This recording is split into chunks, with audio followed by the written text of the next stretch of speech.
Assalamu alaikum warahmatullahi wabarakatuh. Hope you're doing well. We are continuing our reading of Friedrich Nietzsche's Thus Spoke Zarathustra book. It's enlightening, it's sassy, witty, and introspective, and I enjoy a good book that gets you thinking, right? Now, let us begin. Bismillahirrahmanirrahim.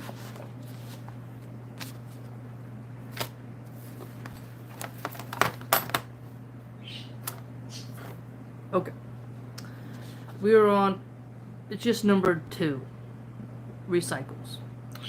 Okay, and let's continue. We were still on the topic of kings, okay? Like what we said to kings. To be specific, conversation with the kings. Okay? When the kings talked thus and chatted eagerly of the happiness of their fathers, Zarathustra was overcome with no small temptation to mock their eagerness, for obviously they were very peaceful kings with old and fine faces. But he restrained himself. Well, he said, that is where the path leads. There lies Zarathustra's cave, and this day shall yet have a long evening. Now, however, a cry of distress calls me away from you urgently. My cave is honored if kings want to sit in it and wait. So here, if you think about, some people would mock someone living in a cave, right?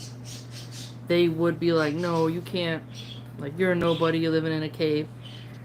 But if you were a smart king and you got some type of hermit that lives up in this cave, you would make that trek.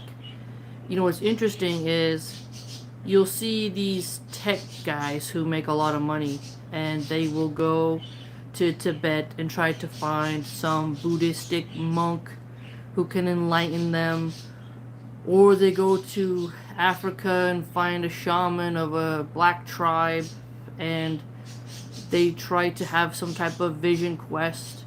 You will see some people who are struggling with a midlife crisis. They will go to the medicine men who still live in the Native American fashion, and they try to have some ayahuasca peyote trip, and they're perfectly fine with visiting such people in their rural, humble abode.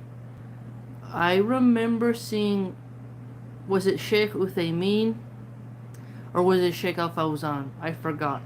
But I think it was Mohammed bin Salman, the leader of Saudi Arabia, went to visit one of those sheikhs, and he saw how humble the sheikh lived. And I'm trying to remember the clip. I'm probably getting the names wrong. I hope not. But I just remember seeing this clip where, the king is going to visit this sheikh, and he lives a very humble life.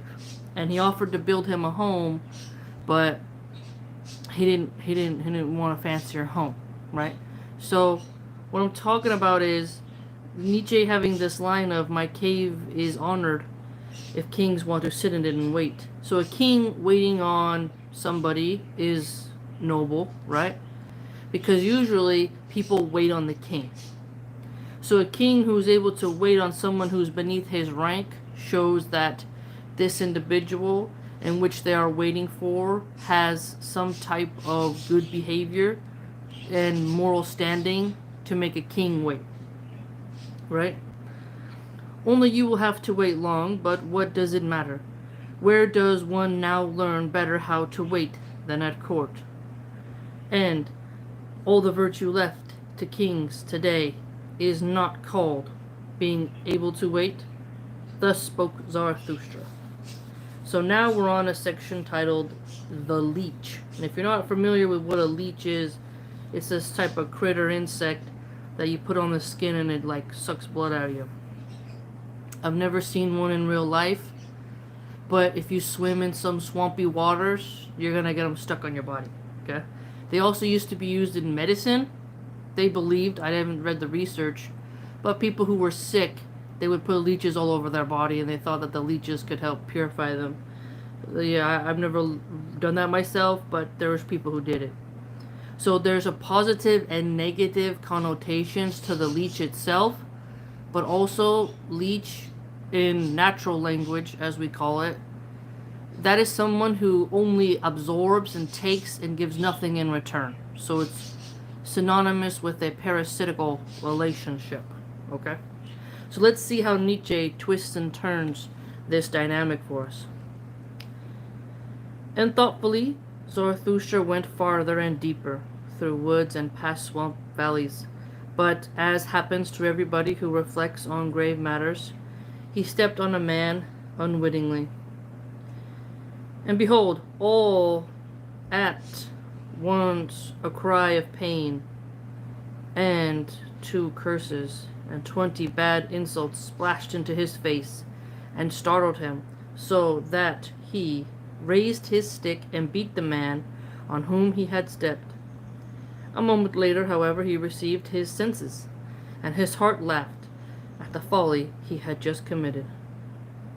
"Forgive me," he said to the man he had stepped on, who had angrily risen and sat down. "Forgive me, and above all listen to a parable first, as a wanderer who dreams of distant matters will unwittingly stumble over a sleeping dog on a lonely road, a dog lying in the sun, and both start and let fly at each other like mortal enemies, because both are mortally frightened." Now, a wanderer who's like, your head's in the clouds and you step on a lying dog, that dog is gonna, obviously go, and some will be like, rah, rah, rah. So, if you step on a human, then they're not gonna be too happy about that, right? And yet, how little was lacking. And they might have caressed each other, this dog and this lonely man, for after all, they were both lonely. I mean, it's an awkward introduction, you know what I mean? He's like God's stepdog. "Whoever you may be," said the man he had stepped on, still angry, "your parables too offends me, and not only your foot. After all, am I a dog?" And at that the seated man got up and pulled his bare arm out of the swamp. For at first he had been lying stretched out on the ground, concealed and unrecognizable, as one lying in wait for some swamp animal. "But what are you doing?" cried Zarathustra, startled, for he saw that much blood was flowing down the bare arm. "What's happened to you? Did a bad animal bite you, you poor wretch?" The bleeding man laughed, still angry. "What is that to you?" he said, and wanted to go on. "Here I am at home, and in my realm. Let whoever wants to ask me, but I certainly won't answer a bumpkin." So, a country bumpkin, it's like an old school insult. "You're wrong," said Zarathustra, full of pity, and he held him back. "You are wrong. This is not your realm, but mine. And here nobody shall come to grief." Assalamualaikum, Magic. Assalamualaikum, Amy Lynn. Hope you're all doing well. "Call me whatever you like. I am who I must be. I call myself Zarathustra. Well, up there runs the path to Zarathustra's cave, which is not far. Do you not want to look after your wounds in my place? Things have gone badly for you in this life, you poor wretch. First the beast bit you, and then a man stepped on you." I mean, dang. I mean, he's extending his arm to this guy. He stepped on him, like, "Hey man, your arm is bleeding. I stepped on you, you got bit by a wild animal? What's going on over here?" When the man who had been stepped on heard Zarathustra's name, he changed completely. "What is happening to me?" he cried out. "Who else matters to me any more in this life but this one man, Zarathustra, and that one beast which lives on blood, the leech?" The beast that lives on blood. Now, this is an interesting one, because insect versus beast. Now, to call a leech a beast is kind of odd. But when you're calling a human a leech, a ghastly beast of a leech, then it would make sense that it is more vampiric and draining, psychologically and physically, right? Because one leech ain't gonna do much to you. It's when the leeches are in a pack. A beast is ferocious on its own. It doesn't necessarily need a pack. So a beastly leech, when applied to a human, takes on different connotations than if you were talking about one individual leech insect. When you call something a beast, you make it bigger. When you call something like an insect, you make it smaller. So depending on the insult. So by Nietzsche saying the beast which lives on blood, the leech, he's done something quite witty here. For the leech's sake, I lay here beside this swamp, like a fisherman, and my arm, which I had cast, had already been bitten 10 times. When a still more beautiful leech, now beautiful, they are shiny sometimes, but I wouldn't call them beautiful, bit, seeking my blood. Now, you can see some people call women leeches, okay, when they demand a certain amount of spending money. So this could be a little slap at a woman, or a pretty boy butterfly, we'll call them, to be fair. So a leech, when you look at it in nature, it's not necessarily beautiful. Snail shell could be beautiful, but a slug ain't pretty. You know, I've looked at slugs. They don't got any cool patterns, really. So this is a bit saucy here for us. Zarathustra himself. Oh happiness, oh miracle, praise be this day that lured me into this swamp. Praise be the best, the most alive cupper living today. Praise be the great leech of the conscience, Zarathustra. So, calling Zarathustra himself, calling himself the great leech. Now remember what I told you about some people believe that leeches take out impurities of the human body and are able to make you more healthy. I'm not saying that's what it does. I'm just saying that in order to understand this line here, you have to understand how leeches were used in folk medicine and how this is a layered comment. Okay? Leeching of the consciousness. Okay, so taking out those intoxicated thoughts, those useless thoughts, those garbage thoughts, those impure thoughts, and then rectifying the flow, the fluid thought. Blood is fluid. The leech is said to purify the body, the brain, conscious body, mind, you get it. Thus spoke the man who had been stepped on, and Zarathustra enjoyed his words and their fine, respectful manner. Who are you? He asked, and offered him his hand.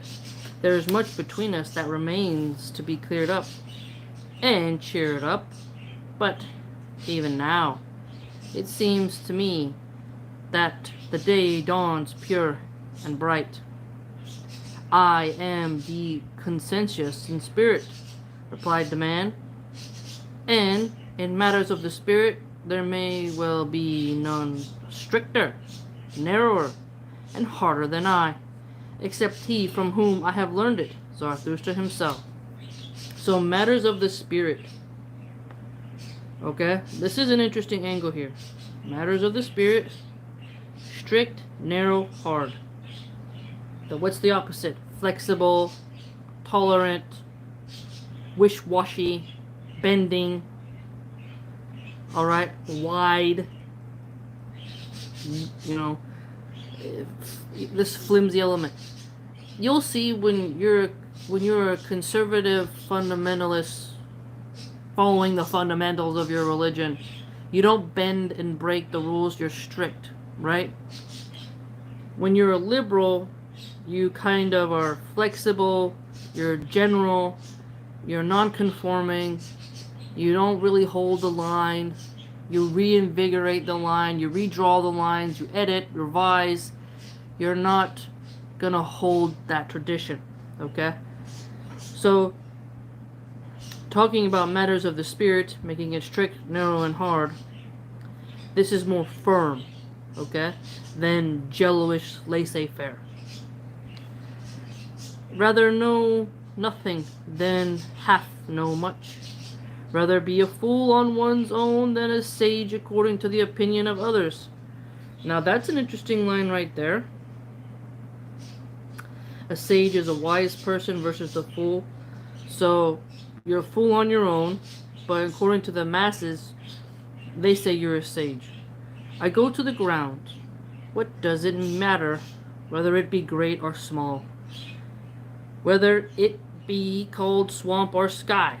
Okay, so notice this. Swamp or sky. What are the connotations? We often look to the sky. I do this a lot because you feel like you are going you're elevating yourself, you're escaping the mundane of your soil life, you know, treacherous on this landmass. You want to leave Earth, you look out to the stars, you look out to the clouds, the sky, that blue void, and you feel yourself getting absorbed in it. But a swamp condition is more looking at the murkiness of the water and not being able to see the bottom. It's a more darkened abyss, whereas the sky is a blue, bright abyss, right? And so this is an interesting thing to look at. The sky, as you go up, you're going to get burned by the sun and less oxygen. As you go into the swamp, you're going to get covered in algae, moss, leeches, and muddy and dirty. When you come down from the sky, you're not covered in filth. When you come out of the moss swamp water, you know, you're covered in filth. Okay? So there's a lot of symbolic lessons here that he's talking about. But to descend into like the heavens and enlightenment versus to descend into the pits of hell with weariness but lessons and enlightenment. Many have argued that to know good, you must know evil, and to know evil, you must know good. So, what does that mean in our time? Let's really examine this line here. You could have seen a war zone, the worst of humanity, and then you all of a sudden, you're at a fancy dinner in Beverly Hills, mucking it up with the upper echelon of society, and you saw the two extremities of social status being subjected to the worst and then into the most refined, right? And then there's those in the middle. So think of the pyramid, right? The base of the pyramid would be more likely to be closer to the swamp, whereas the top of the pyramid, the capstone, is in the sky. When the swamp is below your feet versus when the sky is above your head, there's no one above you, the way in which your consciousness is going to operate is going to be different. So really examine that. Like the way in which your feet feel if they were covered in moss and mud in a swamp surrounded by mosquitoes versus you're standing at your office, your tower is in the height of the pyramid like Khaleesi did in Marine when her dragon Drogon flew to her. She was at the top. There's no one else above, right? So your perception, your feet in the mud versus you're in the sky high above. And so there's a lot in here to unpack. A hand's breadth of ground suffices me, provided it is really ground and foundation. So okay, look at that. So, we often hear this phrase, you can't build a citadel on sand. You can't build a foundation on okay, think of liquefaction. In geology, there's this thing called liquefaction. You'll see houses in Japan, apartment complexes, they're built upon like this when the ground moves from an earthquake, there's water underneath. It's very freaky. I believe the San Francisco airport was built on marshland, and that's just not good. So where you build and the type of terrain in which you choose, you want a solid foundation. Now this is references that architects and engineers would be more familiar with, rather than us common people who don't have to necessarily build a structure. But there's a play on words here. The human foundation, the foundation of moral ethical codes, literal buildings. To build a civilization, you can't build it in these certain areas where there's swampiness, you're going to get floods, right? And you'll see people who have built towns below sea level, swampy, murky water, and then they get flooded, right? And so, when we have a line here that says, a hand's breadth of ground suffices me, provided it is really ground and foundation. So, a hand's breadth is not a whole lot of space. If I give you a small plot of land to build on, but it's good land that's not subjected to liquefaction and marshes and swamps and bogs, you can do a lot with that. But if I give you 10 acres of swampland, sure, you can turn it into a natural habitat for some egrets, for some birds and storks and whatever the heck else. But you are not going to be able to build on that terrain, and you're going to have to try to change it. And that's going to cost a lot of money, and it might not work, okay? So many people have tried to build on marshy land, and it just doesn't work, okay? Now, this is just, really hinting at us to examine, what do we build our foundations on? In the conscience of science, there is nothing great and nothing small. Then perhaps you are the man who knows the leech, Zarathustra asked. And do you pursue the leech to its ultimate grounds, my conscientious friend? So Nietzsche is really good. He's talked about kings. He's talked about all kinds of stuff. But who knows the leech? Okay, there was an expression, a bundle of sticks. It's called a faggot. Can't really say the word on YouTube. But also that refers to a cigarette as well in the UK. But a bundle of sticks to be carried is a weight and it's a burden. And so when you have somebody who only takes and doesn't give back and doesn't labor as hard, you would call them a leech. And now people call things like parasites. We don't really use the word leech anymore, but people will say things like, don't leech off of me. You're not going to leech off of me. What are you, a leech? So this is someone who takes but gives nothing substantial in return or fair, in a fair way. And so a person who knows a leech, I'd argue, is someone who knows how to identify a user. Someone who is not reciprocal. Someone who is not very mindful of what they give back. They only take. It's always me, me, me, I, very selfish nature, okay? O Zarathustra, replied the man who had been stepped on, what would be an immensity? How could I presume so much of that which I am the master and expert in the brain of the leech?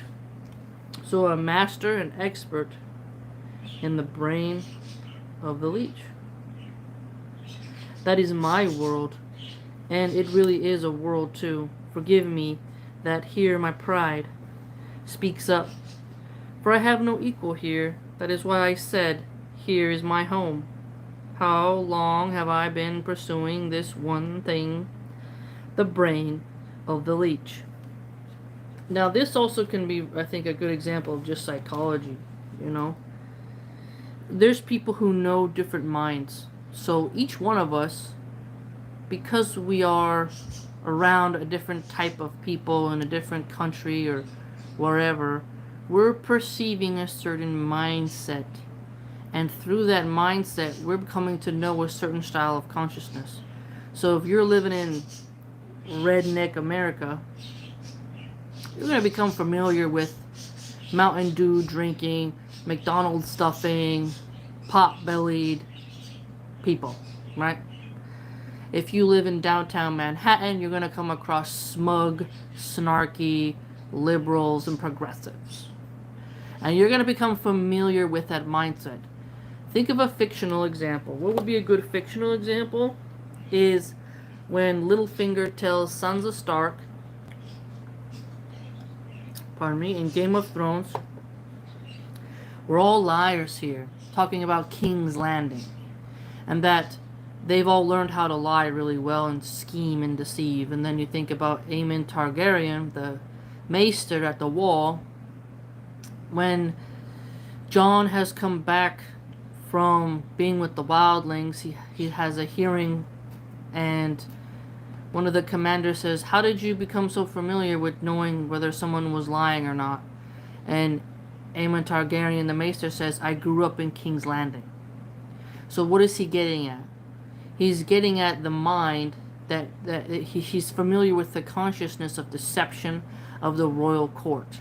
The scheming, the conniving, the treachery, the backstabbing. Because he grew up in that world, he's familiar with it. Whereas someone who grew up in a different part of Westeros, it's not going to be as familiar and is going to be more naive and trusting, which is what Sansa represents. She's more trusting because in Winterfell there is an honor code, and in King's Landing there's no honor there. This is all backstabbing, political scheming, right? So when we see here in this line where he says, "I have been pursuing this one thing, the brain of the leech." He has his specialty. He has his focus. Okay? And then you can just think also further about someone who has really studied insects themselves. You can think of the medicinal angle of leeches. You can think of the symbolic, societal, and relationship that leeches have in terms of when it's applied to a human, right? So Nietzsche has provided us with a very tasty morsel of what the leech can represent symbolically, allegorically, and henceforth, all that. Lest the slippery truth slip away from me here again. Here is my realm. Now, here is my realm. This is someone who is aware of what they're good at. I will say perfectly fine, that's not my wheelhouse. Like, there's a lot of Christian trolls, they'll say, "Why don't you talk about Syria? Why don't you talk about this or that?" And I tell them that's not my wheelhouse and I'm not interested in it. And they'll be like, "Well, why not?" And da-da-da-da-da. That's convenient. And they're so used to grifters parading as if they're experts when they're just repeating talking points of other content creators, and they have a surface level understanding, right? That they are unaware and disrespectful of those who hold the line and admit, "I don't know this." The humbleness of saying, "That's not my area, so you're going to have to refer to somebody who knows," right? This is very uncommon now today. People don't like to say, "I don't know." People don't like to say, "That's not my lane, man," because that requires humility and an accurate and honest assessment of one's skills. That's one reason why I disagreed with Hamza's den, Scamza's den, we'll call him, when we had our exchange about Aquinas, where I was deeply offended by his arrogance, because he was masquerading as someone familiar with Christianity and Catholicism, yet had never heard of Aquinas. And I told him that if you're gonna put yourself up as an authority figure, you have to study his works. And he said, "No, I don't have to study his works." Well, then you must remain silent, because anything you can say will be used against you in court, as they say. It's like if someone wanted to pretend to be an expert in Islam but didn't know Sahih Bukhari, didn't know any of the hadith names, would you take them as serious? You'd be like, "Nah, you don't even know what the sunnah is, so I'm not going to listen to you." You just memorize talking points.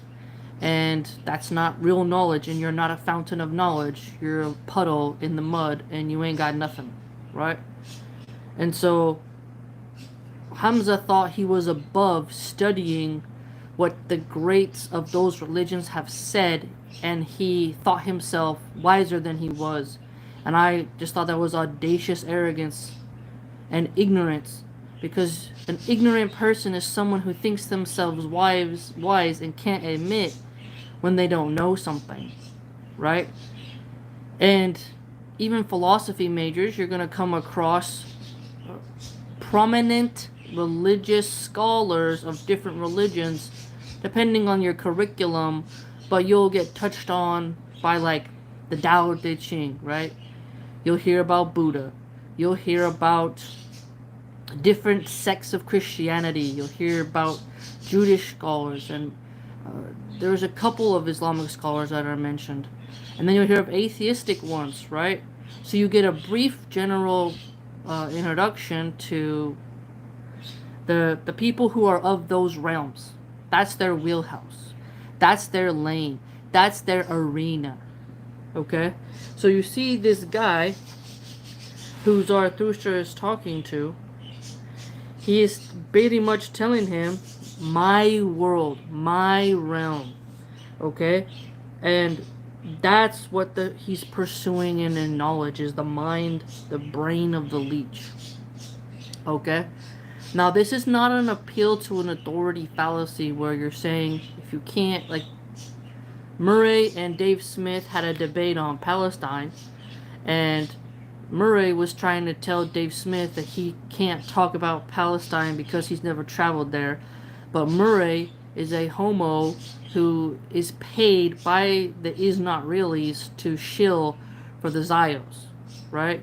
So Dave is an ethnic J, but he converted to Christianity, and he's pointing out the war crimes, and he studies it diligently, and he's a libertarian, and he finds the war crimes against the Palestinians to be horrendous. They just had a debate on Joe Rogan, and that was Dave Smith's realm. But Murray felt that, you can only listen to, quote unquote, these certified, stamped experts, and you can't listen to comedians talk about certain subjects.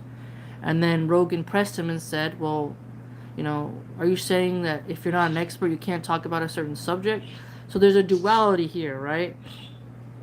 You don't want the armchair person who hasn't pursued something speaking off the cuff with ignorance, but there are some people who have a general understanding and can say something, and they can say that, yes, this is my realm, I'm pursuing it, I may not be at the top of the hill yet concerning it, but I'm on my way, and I'm passionate, and I'm dedicated, and I'm disciplined to that world overall, and therefore then they do have a right to speak, right?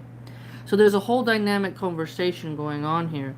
But when Nietzsche inserts this line for us, here is my realm, this is my world, we ourselves can take that mirror upon ourselves and say, hey, where is my realm? Where is my world? And that's important for people to do. A lot of people, they don't want to do that. I have no problem deferring to the experts on certain things, but other things I question them. Like, I've questioned my doctor sometimes, and I'm like, I've heard something different from another doctor, so I'm going to get a third, fourth opinion. Because not all doctors are trained in the same things, and each one has their special focus, so I'm going to go find the person who's going to answer my question, right? For its sake, I have thrown away everything else. For its sake, everything else has become indifferent to me. So you can see the passion level there. And close to my knowledge lies my black ignorance. So here he's acknowledging, Assalamu alaikum, Airborne, Mean Lord, Assalamu alaikum, Ryan. You see that black ignorance, what does he mean by that? If you're in a room there's no light, it's dark in there, you can't see. So you're bumbling around in a room, you're hitting your toes, you ran into the corner of the table, you can't figure anything out because you're in a dark room. You got a candle in there, the light of knowledge, well then you can see around and, move around the library, right? But the thin line of knowledge versus ignorance. See, I've noticed more and more now, there's a lot of liberal, feminist, atheist women who go to college, and they really do think that they are somehow automatically smarter than everybody else because of their specialty in their field.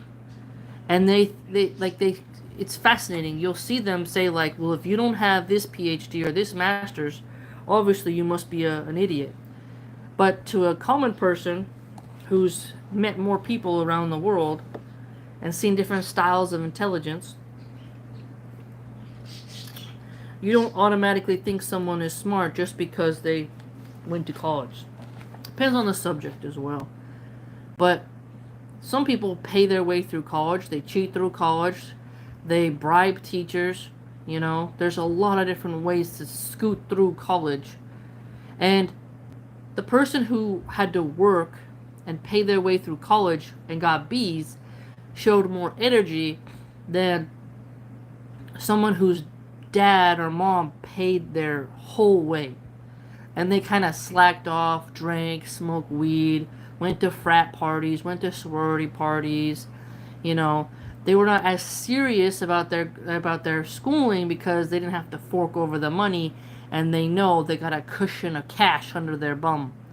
So their motivation to study is different than the person who says, I need this, I want this. Assalamu alaikum, Lucas. And so a humble person acknowledges that, like what Socrates said, I know that I know nothing. You know? I know nothing. And then you think of the Jon Snow quote, you know nothing, Jon Snow. There's something humble about always, like, you recognize, like, hey, I know a little bit about this, but I still got a long way to go, and we can't know it all. Okay? Now, questioning is where we come into the fun part. You can question and question. You won't always get the answer. But a curious mind explores. Whereas a stubborn mind says, nah, I don't think so. But there are some things like, you know, salt is salty. You know, you're not going to argue about that. There are sophists like Jordan Peterson who just do word salad sophistry. And you're like, you're just nonsense talking at this point. And so, you know, a humble person understands their arena. And that's what we've gotten thus far from Nietzsche in this reading. The conscience of my spirit demands of me that I know one thing and nothing else. I loathe all the half in spirit, all the vaporous that hover and rave. Now, notice here, I was told as a kid when I was doing yard work, don't half-ass it. If you're gonna do it right. Which means what? Balls to the wall. It means go full throttle. You know, don't horse around. Don't screw it up. You know. Lucas says, I wish I had book collection like yours. You totally could do it, man. Just, you know, go to used bookstores. You get a good price. Check on Etsy for vintage used books. Some libraries, they get rid of some books. You can get them too. Don't worry, fam. And also flea markets as well. So think about this. Half in spirit. When someone really is not doing their job, but when someone's present, someone's there, they're in it, they're in the thick of it, they're solid, they are rocks in the rivers, right? Vaporous. So, you know, there's holes in them, right? They're not solid. Okay? And if you're going to build something with a bunch of holes in it, that gap is going to make it so it can't hold as much weight. Hover and rave. Where my honesty ceases, I am blind, and I also want to be blind. But where I want to know, I also want to be honest. That is hard, strict, narrow, cruel, and inexorable. That you, O Zarathustra, once said, spirit is the life that itself cuts into life. That introduced and seduced me to your doctrine. So, Zarathustra, spirit is the life that itself cuts into life. So, think about that in a second here. So, your will can shape your community around you, right? Your morality can be the sledgehammer. Your morality can be the blade that slices the Achilles heel of civilization, right? And whether that giant is a good giant or a bad giant makes a total difference, doesn't it? So, a person's spirit, their consciousness, their will, their morality, shapes and sculpts everything around them, right? Think about this. You have two parents. How are they? Is one a drunk, one's a meth head, one's a stripper, one's a drug dealer. And so, you know, they're going to cut into that kid's life with trauma, death by 1,000 cuts, traumatization, unhappiness, misery. But they'll think of a good parent. They're noble, they're pious, and let's say the thorns of life are just consuming and engulfing them, but they slash away. Okay, think of an example. In the Sleeping Beauty Disney film, the prince has to cut through a lot of sharp plants in order to get to the, to get through where he has to go, right? So his will is cutting through into the life that he wants to create with this princess. And so, barriers, to cut through a barrier, right? Now, that can be positive or negative. A barrier can protect or it can contain. So how you are going to use your spirit to cut into the world, are you going to contain something? Or are you going to, escape something? It's, a lot of architectural symbology coming along here. It's really great. So what does he say here? Spirit is a light that cuts it into life. And then remember he said, a hand's breadth of ground suffices me, provided it really is ground and foundation. So foundations, building, cuts into life, building, changing, sculpting, designing. As is quite apparent, Zarathustra interrupted, for the blood still flowed down the bare arm of the conscientious man, 10 leeches having bitten deep into it. Okay, so now we see the guy was literally bitten by 10 leeches as well.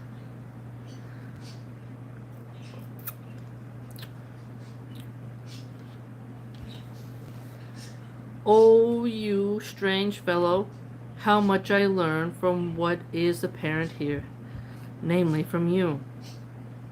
Perhaps I had better not pour all of it into your strict ears. Well, here we part, but I should like to find you again. Up there goes the path to my cave. Tonight you shall be my dear guest here. To your body, too, I should like to make up for Zarathustra having stepped on you with his feet. I shall reflect on that. Now, however, a cry of distress urgently calls me away from you. Thus spoke Zarathustra. Now, we've seen a theme of this, him being called away, because there's been another urgent call. Reminds me of a medical personnel in an emergency room, right? They're on, okay, what's going on over here? We're going to intubate this guy. We're going to put this, we're going to get a blood transfusion. Great. All right. Oh, doctor, so-and-so in room this. We're in a blah, blah, blah. Okay, I'm coming. I'll be there right away. Like, the doctor in the emergency room, who's like more of the head coordinator, the senior person, floats from situation to situation, administering advice, but also participating in the recovery and solution process. Okay, so Zarathustra is coming off with that sort of spiritual and mental medical aid. The magician. Okay, now we're in a section called the magician. So we were talking about kings, we talked about leeches, now we're talking about the magician. But when Zarathustra came around a rock, he beheld, not far below, on the same path, a man who threw his limbs around like a maniac, and finally flopped down on his belly. Wait, Zarathustra said to his heart, that must indeed be the higher man. From him came that terrible cry of distress. Let me see if he can still be helped. But when he ran to the spot where the man lay on the ground, he found a trembling old man with vacant eyes. And, however Zarathustra exerted himself to help the man to get up on his feet again, it was all in vain. Nor did the unfortunate man seem to notice that anybody was with him. Rather, he kept looking around with piteous gestures, like one abandoned and forsaken by all the world. At last, however, after many shudders, convulsions, and contortions, he began to moan thus. Okay, so this guy is like lost in the sauce.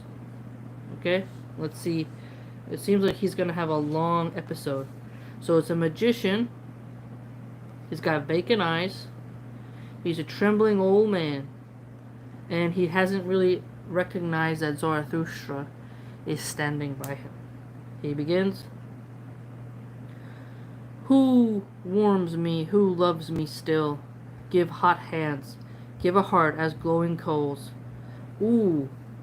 Now this is interesting. If you see Catholic depictions of Jesus, there's the heart on fire. The warmness there. That's an interesting thing that comes up.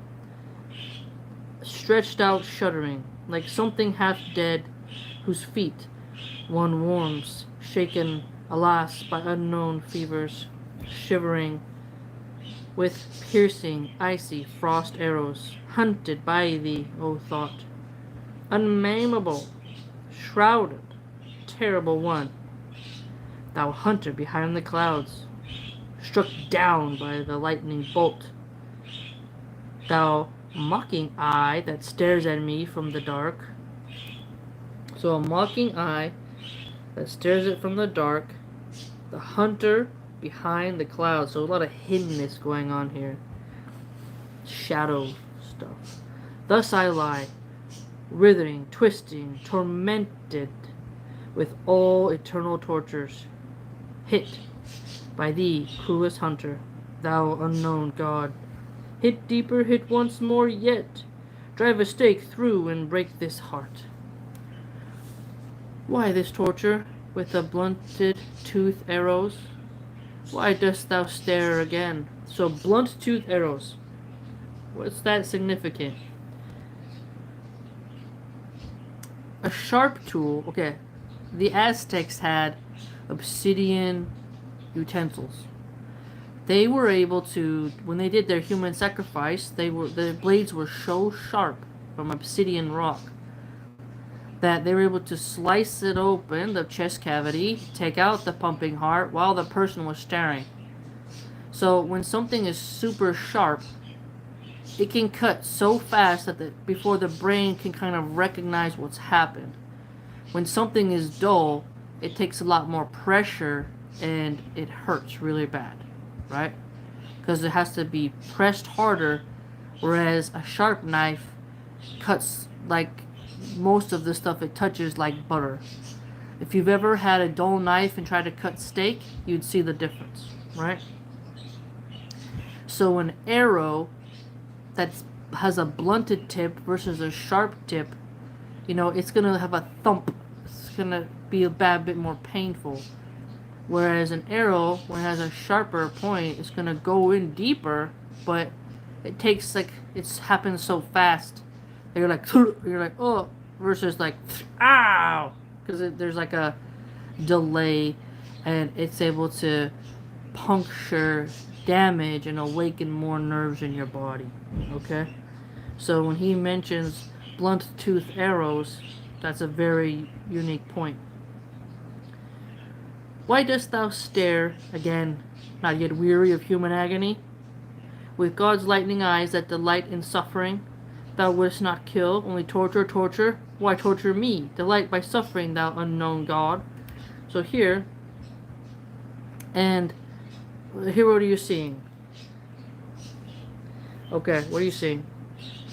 Not weary of human agony, only torture, torture. Thou wouldst not kill.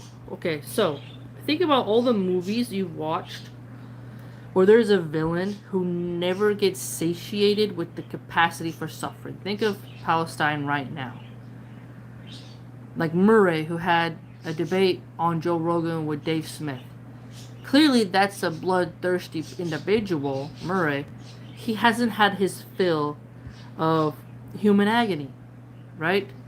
They celebrate it. They like it. They make excuses for it. And the starvation, the deprivation, everything that's happening to the Palestinians is a slow form of torture. And look how America, when they dropped those nuclear bombs on Japan, that was instantaneous. America didn't blockade and occupy for 50 years Japan and slowly make their lives extremely miserable. It was a hit. It was horrible. Japan rebuilt, and now look at them. They got a lot of cool trains, great cuisine, and a lot of technologies, and they're doing all right, even though they won't have kids. Their population is dwindling because, their work culture. But America didn't sap and bleed out Japan. They did a strike, and when the war was done, the war was done. What's happening in Palestine is more of a drawn out, eradication, elimination. It's very dark, okay? All there is human agony. And American politicians and American Christians who are in the MAGA Zio movement, they're not weary of the agony of the children, They are... There's a beautiful crow over there. Mashallah. A beautiful crow just landed on the very beautiful bird. They're not tired. And so think about how, let's rewind. Ramsay Bolton, a greatly written character in Game of Thrones, was torturing Theon Greyjoy, and it was very long, right? And Theon was like, just, unalive me, and he's begging for it, right? And Ramsay Bolton never got tired of the human agony in which he caused. And that's what made him a darker villain, because he didn't ever get tired of it. It was part of who he was, right? And so, think about how when Jon shot an arrow into the king beyond the wall, when Stannis and Melisandre were burning him at the stake, right? Jon put him out of his misery, whereas Melisandre and Stannis wanted to watch the agony. So a prolonged suffering. Okay? So when Nietzsche has this line here, dost thou stare again, not yet weary of human agony? There are some people who they will stare. And they do have this psychology of they want to watch the suffering. They don't want to get the job done. No. They want it to be drawn out. Okay? They want it to be prolonged. And it's a very interesting angle here. Ha, thou art craving close, crawling close, in such midnight. So I told you darkness. We have midnight, we have hunter behind the clouds, the mocking eye that stares at me from the dark. So cowardice, if you're mocking someone but you're hidden, it's like, what's going on? What dost thou want? Speak. Thou art crowding, pressing me, far too close. Away, away, thou art listening to me breathe, thou art listening to my heart. Thou jealous one, jealous of what? Away, away, why the ladder? Wouldst thou enter the heart?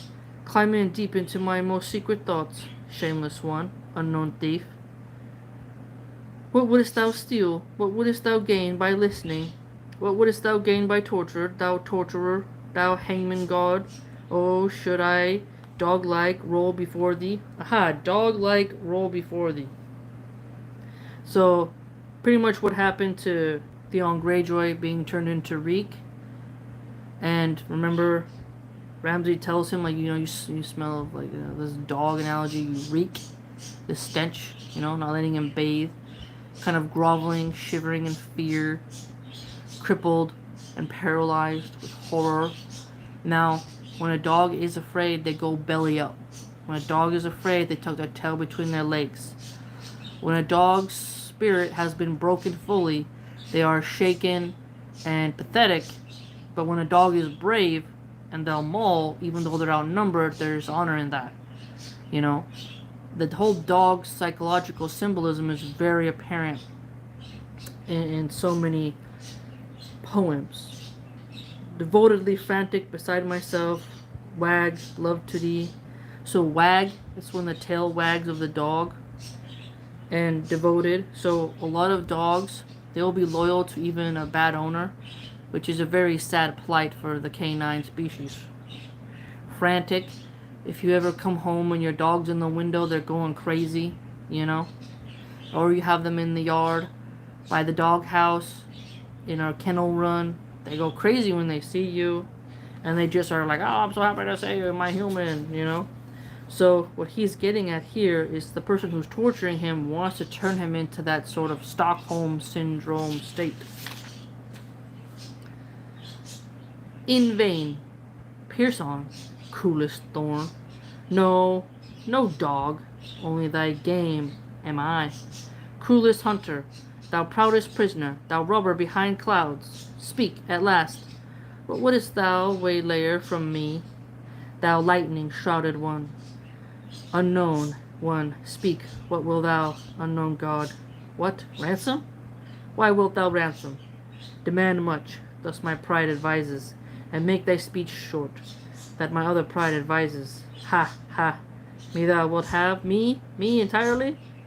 So you can see this person, this magician, who's old and kind of out of his mind, he's being a bit hysteric, and he doesn't notice that Zarathustra, our Nietzsche character, is there. This would be like just seeing like a very odd episode, to be quite honest. Ha ha, and art torturing me, fool thou art. Torturing my pride? Ooh, that's an interesting element. When we think of torture, we usually think of the physical body. He brings up something more mental, which is your pride. Who loves me still? Gives hot hands, gives a heart as glowing coals. Give me the loneliest, whom ice, the lost sevenfold ice teaches to languish for enemies. Even for enemies, give, yes, give, holy, cruelest enemy, give me thyself. You think of heat. I think how volcanoes are so hot, and then they make these rocks, but it's amazing how heat melts minerals. But ice is like really makes things so hard you can't really penetrate it. You know, it's really fascinating, and heat melts ice. So describing, you know, glowing coals, hot hands of love versus the sevenfold iceness of the heart, the hardening of the heart, it's really fascinating. Away he himself fled.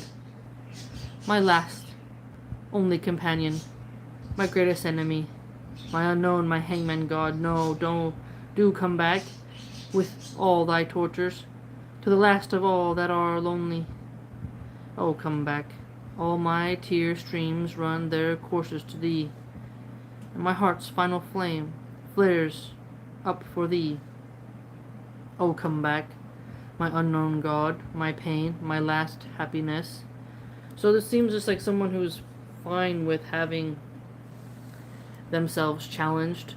They don't shy away from suffering. They kind of face it head on, and they introspect upon it, so they're not broken by the misery. Okay, now we are in part 2. At this point, Zarathustra, however, could not restrain himself any longer, raised his stick, and Assalamu alaikum, Estrado. Wait, what does this say? Jule Hebben Berlin. Boy, I don't know what that means. I don't speak German. Raised his stick and started to beat the moaning man with all his might. Stop it! He shouted at him furiously. Stop it, you actor, you counterfeiter, you liar from the bottom. I recognize you well. I'll warm your legs for you, you wicked magician. I know well how to make things hot for such as you. Leave off, the old man said, and leaped up from the ground. Don't strike me any more, Zarathustra. I did all this only as a game. Such things belong to my art. So, aha. He was on the ground, withering around, convulsing, his eyes about, and he was putting on an act. And Zarathustra was able to see, this is an act. This isn't real. You're not really that poetic and deep. And what does the magician say? He props up and says, don't hit me again. And that, oh, it's all a game. That is the art. So, the magician, his art is deception, counterfeit, stuff like that. It was you that I wanted to try when I treated you to this tryout. And verily you have seen through me very well. See that? You've seen through me very well. Rewind. Nietzsche meets that dude who says he's been studying the mind of the leech. He's lane as that. Now, Nietzsche, his character Zarathustra, has met a musician, and Zarathustra is wise enough to be able to see through the counterfeiter. It's not the real deal. Now, the sage versus the magician. Think of the wise elder versus the magician. Think of Musa Moses, a true prophet of Allah subhanahu wa ta'ala, outdoing the magicians. Okay? The magician's game was what? Making the illusion smoke and mirrors. Okay? It was not to actually guide people towards the truth. But you too have given me no small sample of yourself to try out. You are hard, wise Zarathustra. Hard do you hit with your truth. Your sticks forces the truth out of me. So here, the variations of hardness. Now, people will say, you're so hard on her. You're so hard on him. Or they'll say, don't judge me. You're being judgmental when you've said a hard truth. But that hard truth, it could be wrong, it could be right, according to how you're using it, right? Because truth stands in and of itself. But there is some subjective things that happen. Like, you could tell a woman, you're fat, and that hurts her feelings. And to you, the truth of it is, yes, you see her as fat, whereas another person will say, no, she's not fat. She's just thick. Depending on how they view the word fat. But the thing is, some truths they call bitter truths. They're hard to swallow, but a hard, cold truth is immovable. It's not something that you can just shove away, And the more hard the truth, the more, especially if a woman will say, you're being mean, don't judge me. Whereas a man, when he's confronted with a hard truth, faces the reality usually more head on. Whereas a woman wants reality to bend to her whims, to her desires. Women have a way harder time accepting hard truths, okay? It's totally clear. Men like younger women. That's a hard truth for women to swallow. Then they'll look for lots of examples to show that some woman at 45 with 5 kids got a 25-year-old dude. They look for niche examples in order to cope with the hard truth that you should get married younger, you should leverage your beauty while you're young with your fertility instead of putting career first. That's a hard truth, a biological truth. It's immovable. But rhetoric, ideology, and utopian fantasies of the magicians will brainwash people, right? And so, your stick forces the truth out of me. It's like, think about when Rafiki smacks Simba on the head in The Lion King, right? His staff. Think about Gandalf when he whacks people with his staff, There's a little bit of a wake-up call, isn't there? Or you were being bad. Your parents warned you and said, if you don't knock it off, this is going to happen. And all of a sudden, you've done messed up and you got that switch, you got that spatula, flip-flop, big whack. And all of a sudden, the truth of what your situation comes out like, oh man, they weren't joking. You see? There's a lot of things that can happen. Truth isn't always soft. Truth isn't always pie in the sky, you know, oh, you know, we gotta tell the sisters really softly that, you know, they're on a hijab journey. And you're like, no, you're being sinful. The hard truth is you're being sinful, you're being rebellious, you're arrogant, and you just want a thirst trap. And that's why you won't even do the basics of covering your hair. But if you tell a woman that directly, she'll cry, she'll lash out, she'll deflect. Oh, how dare you, you're oppressing me, you're an extremist, you're a fundamentalist. No, rules are rules, and you're breaking the rules. That's the cold truth. Oh, well, actually, no, there is no well actually here. The hard truth is this, and that. Right?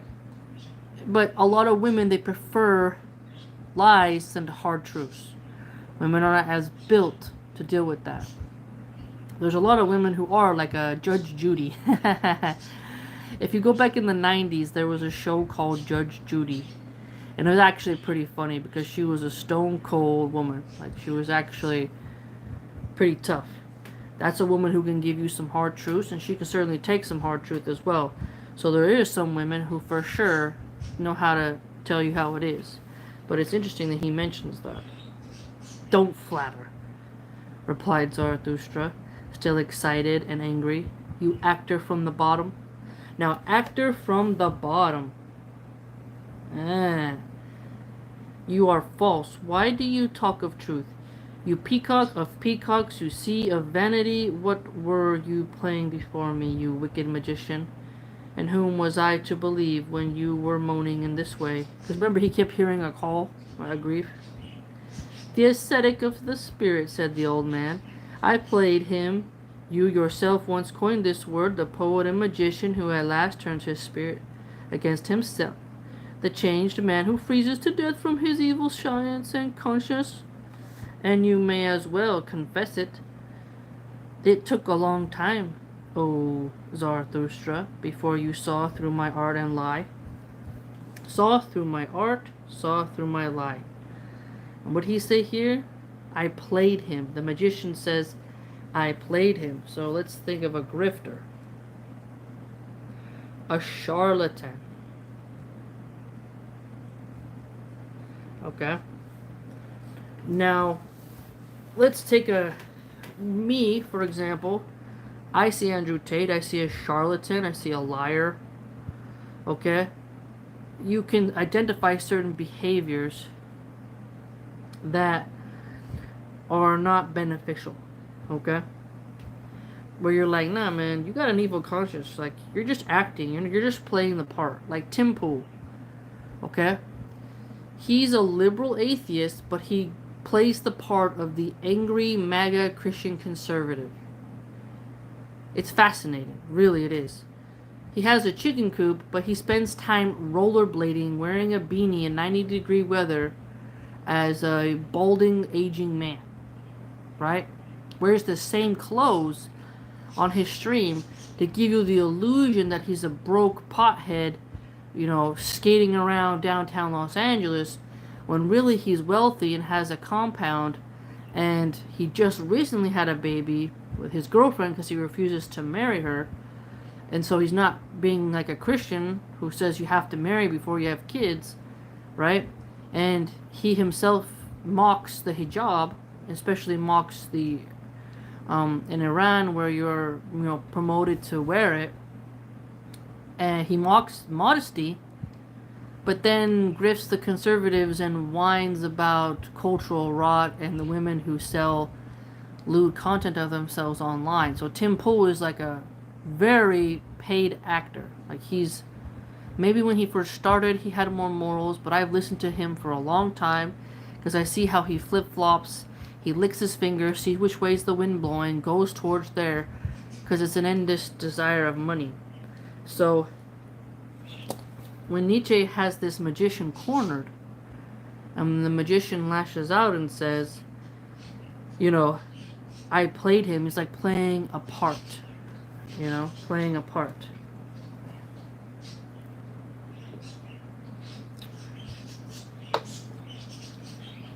Keep that in mind for you in your own life. Are you talking to people who are playing a part? Think about it. It's grifting is an art form of the magician. You believed in my distress when you held my head with both your hands. I heard you moan. He has been loved too little, loved too little. That I deceived you to that extent made my malice jubilate inside of me. So notice this. What is the magician telling him? Yeah, I tricked you. And guess what? While I was tricking you, my soul was just so happy. What is he pointing out here? That the magician flatters. The magician deceives. They're playing a role. Inside they are one way, externally they show another. Right? That's very important for us in our real lives. In Islam, the magician is not someone of value at all. They are evil, not to be sought, not to be trusted. You may have deceived people subtler than I, Zarathustra said harshly.